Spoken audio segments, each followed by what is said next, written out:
Tuhan bersamamu. Inilah Injil suci menurut Markus.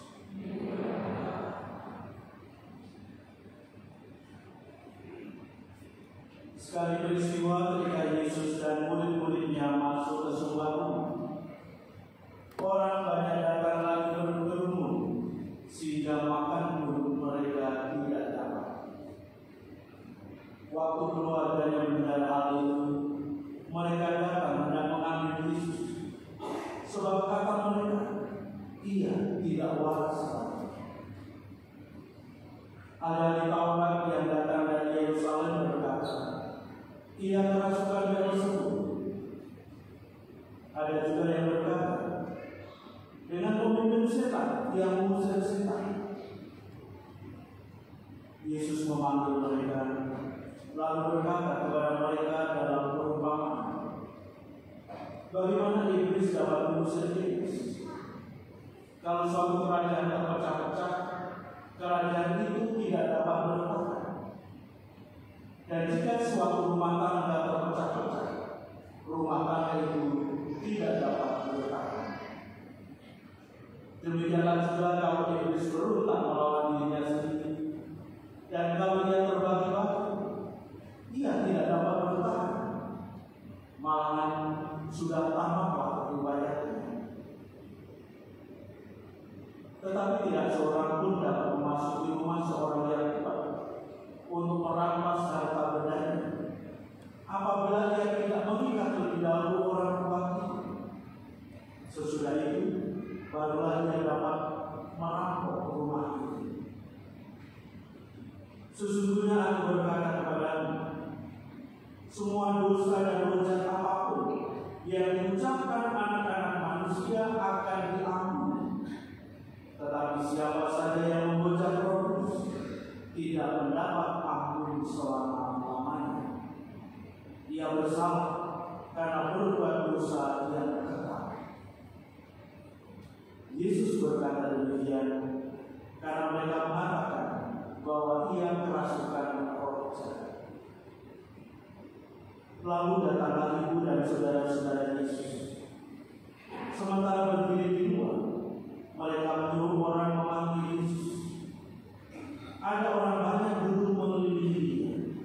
Mereka berkata kepada Yesus, lihat, ibu dan saudara-saudaramu ada di luar dan berusaha menemui engkau.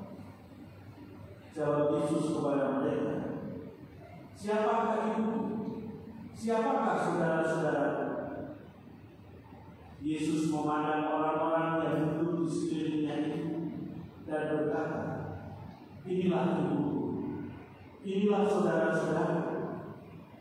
Siapa saja yang melakukan kehendak Allah, dialah saudaraku laki-laki, saudaraku perempuan, dan ibu. Demikianlah sabda Tuhan.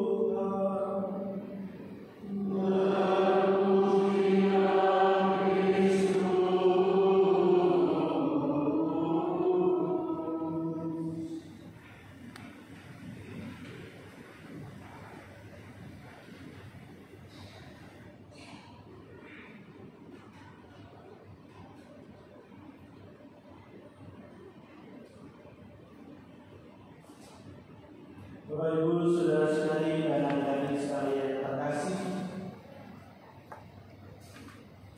hal yang baik itu tidak senantiasa diterima secara baik. Hal ini ternyata sudah ada sejak adanya manusia dan kemudian jatuh ke dalam dosa. Dalam bacaan yang pertama tadi kita bersama-sama mendengarkan bagaimana Adam dan Hawa sebagai manusia pertama, mereka hidup nyaman dan damai di Taman Eden, atau juga sebutan lain di Firdaus. Ini adalah gambaran kehidupan yang sungguh-sungguh tenang dan damai, tanpa kecemasan, tanpa kekhawatiran. Dan ini juga menjadi suatu gambaran Tetapi begitu ada godaan, dan godaan itu memang pertama muncul dari luar dalam bentuk ular. Jadi ular digambarkan sebagai setan. Jadi kita para pecinta ular yang di rumah kita banyak ular kita pelihara, bisa saja kita pecinta setan. Nah, bagaimana si ular sebagai perwujudan setan ini memperdaya Adam dan Hawa? Mereka sudah tahu bahwa segala buah-buah yang ada di taman itu boleh dimakan. Ada begitu banyak jenis buah, tetapi hanya satu yang tidak boleh dimakan, yaitu buah yang datang dari pohon kehidupan. Dan sebenarnya juga ya tidak masalah sebenarnya, karena ada banyak jenis buah yang ada. Tapi itulah bagaimana godaan itu memperdayakan. Dan si setan itu membujuk bahwa kalau kamu bisa makan buah ini, kamu akan sama dengan Tuhan. Lalu kemudian muncul kerinduan, keinginan dari manusia itu yang ingin sama dengan Tuhan. Mereka tidak lagi berpikir lagi soal kesepakatan antara mereka dengan Tuhan, tapi yang dipikirkan adalah keinginan pribadinya yang mau sama dengan Tuhan. Dan karena itu kemudian dimakanlah buah terlarang ini. Dan apa akibatnya setelah mereka makan buah terlarang itu? Yang tadinya mereka tidak ada perasaan apa-apa di antara mereka, yang nyaman dan damai, tidak ada kekhawatiran, tiba-tiba mereka merasakan.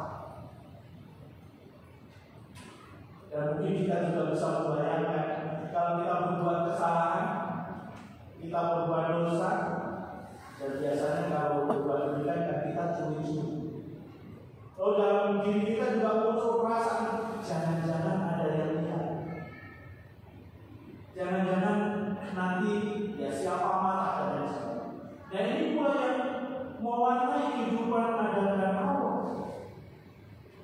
Mereka juga malu, ternyata mereka itu terlanggar. Padahal sebelumnya tidak ada perasaan malu, yang biasa saja. Sungguh-sungguh kehidupan surga. Mereka berusaha untuk menghindar dari Tuhan, untuk bersembunyi dari Tuhan. Lalu yang lebih buruk lagi, akibat dosa, mereka melemparkan kesalahan kepada yang lain. Jadi tidak ada yang langsung mengaku, ya saya salah, saya memakan buah ini.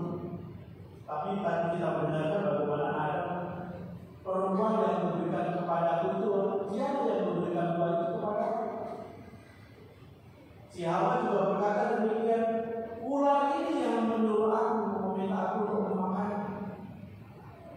Dan memang hukuman pertama dijatuhkan kepada si ular sebagai perwujudan setan.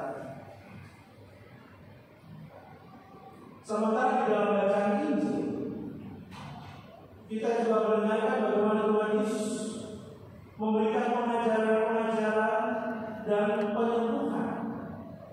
Semua orang yang sakit rupa-rupa penyakit dibawa kepada Tuhan Yesus, termasuk orang-orang yang dikatakan sebagai yang kerasukan setan. Yesus bersama dengan para murid begitu sibuk, sehingga tadi digambarkan mereka untuk makan pun tidak sempat. Tetapi toh ada juga orang-orang yang tidak menerima secara baik apa yang dilakukan oleh Tuhan Yesus ini. Jelas apa yang dilakukan Tuhan Yesus, apalagi orang-orang yang disembuhkan, itu sungguh sangat baik, dan mereka sangat berterima kasih atas tindakan Tuhan Yesus ini. Tapi ternyata bahkan dari anggota keluarganya sendiri tidak menerima secara baik, bahkan mengatakan bahwa dia tidak waras lagi. Juga para ahli Taurat, tokoh-tokoh dalam masyarakat sebagai seorang ahli.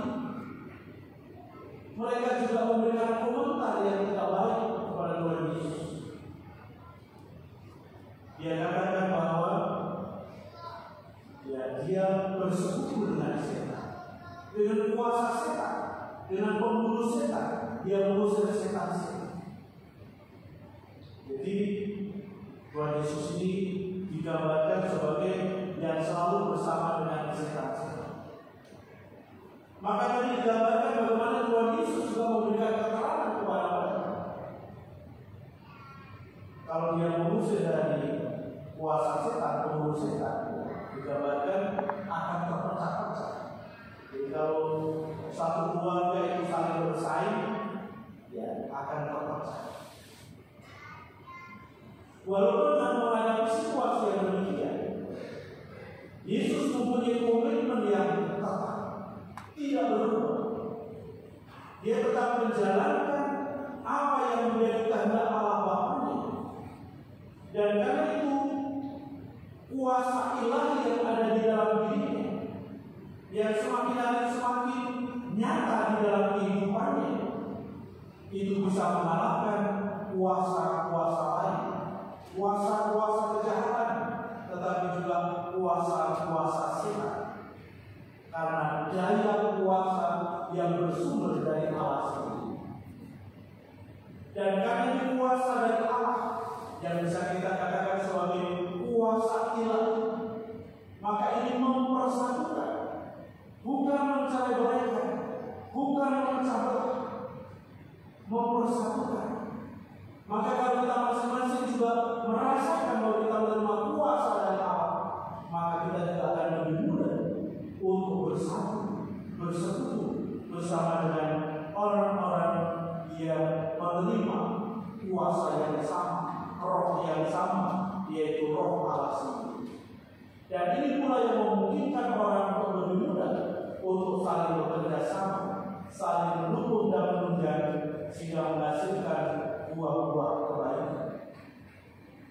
Santo Paulus dalam bacaan yang kedua tadi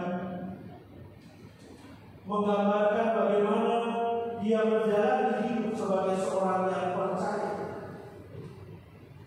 Jadi yang diandalkan adalah iman dan kepercayaannya.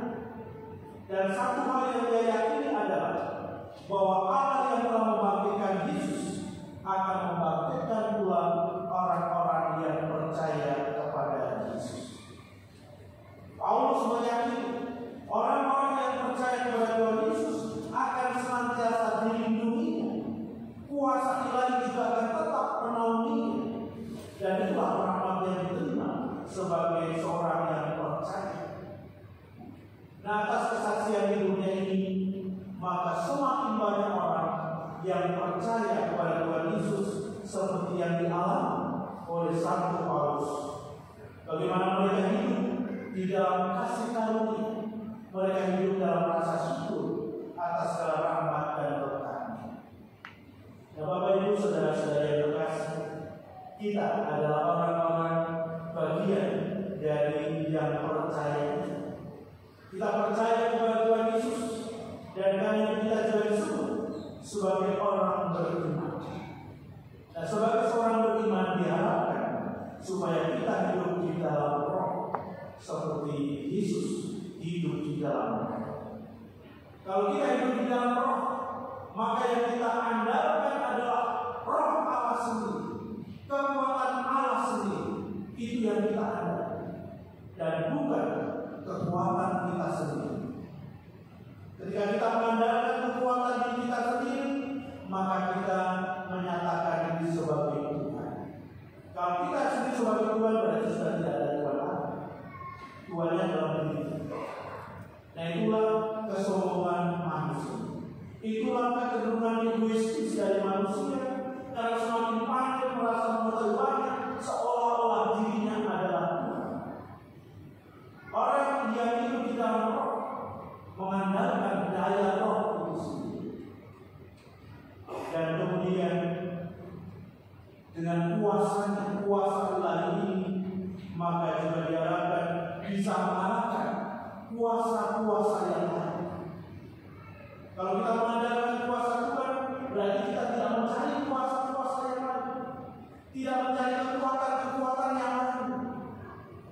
Misalnya kita datang kepada Allah bersama, datang bila kekuatan kepada atau kepada batu besar, rupa-rupa yang kita anggap bahwa itu ada kekuatan, ada nunggu supaya memberikan kekuatan kepada aku, lalu kita bukan itu yang kita andalkan, melainkan kekuatan Allah sendiri.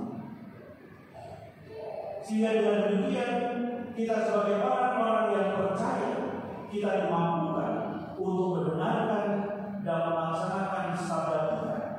Sehingga tidak dikenal kita masing-masing pribadi, kita masih anak-anak, remaja, dewasa, orang tua dikenal sebagai pejuang-pejuang kebaikan, sebagai pejuang-pejuang kebenaran.